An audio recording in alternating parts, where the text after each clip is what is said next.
Welcome to day 129. My name's Amanda and this is Getting to Know God.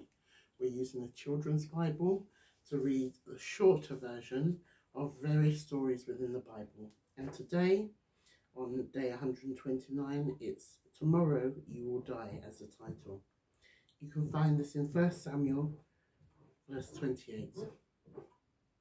When Samuel died, a very old man, both Saul and David were sad. They remembered how he had always brought them God's messages and encouraged them. Saul's last meeting with Samuel was very unhappy, but he still missed him and mourned for him. Saul's black moods deepened into despair. When the Philistines prepared eagerly for battle once again, he felt weak and helpless. He could not decide what he ought to do, and when he tried to ask God, there was no answer. He knew that God had left him to go his own way. If only Samuel was near to help, he thought. There were people in Canaan called mediums who could call upon the spirits of the dead in return for payment. Earlier in his reign, Saul had banned such people in Israel because God's law forbade it. Saul inquired and found out that there was still a medium living at Endor. He would have to pass close to the enemy lines to get there, so he disguised himself and journeyed by night. The medium was afraid that her visitors were spies who had reported her to the king, and when at last she recognized Saul, she gave a little scream of terror. "You will not get in trouble," Saul promised her, "but you must summon up for me the spirit of Samuel." After a while, Saul said, "Tell me what you see." "I see an old man appearing," the woman answered, wearing a cloak. Saul knew that it was Samuel. "What am I to do?" Saul called out. "God has forsaken me." "Then I cannot help you," Samuel replied.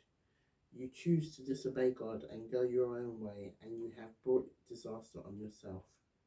Tomorrow you and your sons will die in battle."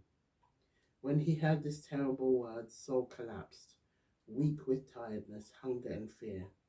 The woman made him lie down and quickly prepared food for him and his men. Saul ate and rested for a little while, then with a laden steps made his way back to Israel's army camp. What do you think of that?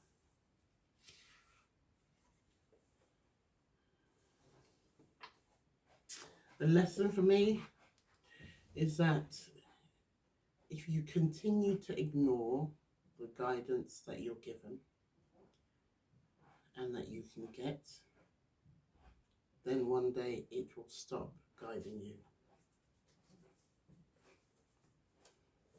If you choose to ignore it, it will stop guiding you. It will stop speaking to you. It will stop supporting you. And God doesn't do this lightly. God gave Saul many opportunities to repent and say sorry, and then to turn back to him and seek his counsel first at all times. Saul, once he got a taste of his own power and decided to do things by himself, he enjoyed it.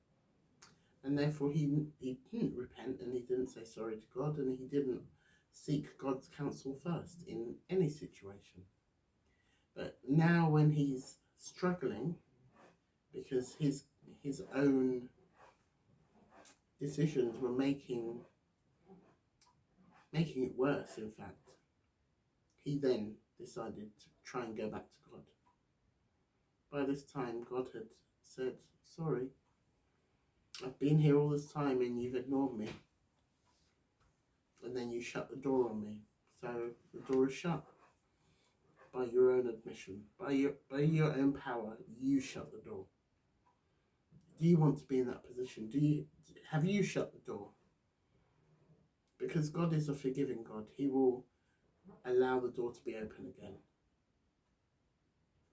But we have to, as people, humble ourselves and turn around and say, I'm sorry, I did something wrong. I hope this blesses you. God bless.